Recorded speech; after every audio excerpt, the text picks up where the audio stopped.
Falamma faragha min qat'i hadhil aqaba wa nazala fa idzan huwa bi maqsudihi wa mubtaghahu baina yadayhi falam yasri illa qalilan hatta waqa'a fi sahdil fadli wa sahrati saw.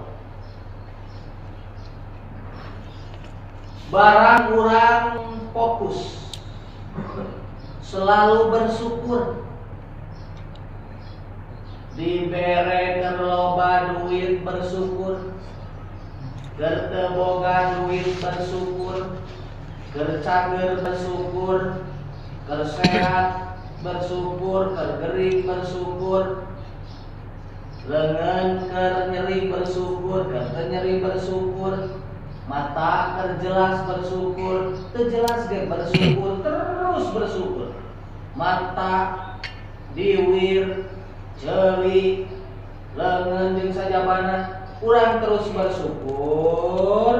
Falamma faragha min qat'i hadhil aqabah, barang urang terus-terusan bersyukur, selalu bersyukur, tidak pernah mengeluh, tidak pernah ngarasulah.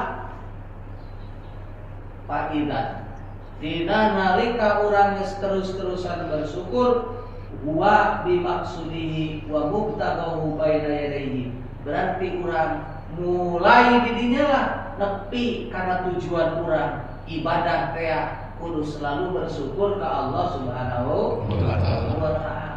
Ta falam yasri illa qalilan hatta waqa fi sahlil fadli wa sahra isaw. Asal urang rek berangkat ibadah bakal selalu rindu ka Allah.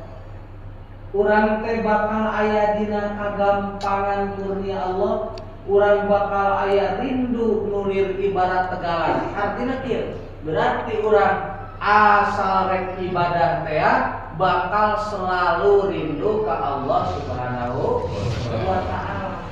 Dalam mereka bakal selalu cinta ka Allah Subhanahu wa ta'ala. Sedengkeun jelema di mana-mana tos cinta pasti kadituna bakal rindu. Eta mahabbah, eta cinta, eta rindu timbulna tina naon? Tina selalu bersyukur ka Allah Subhanahu wa ta'ala.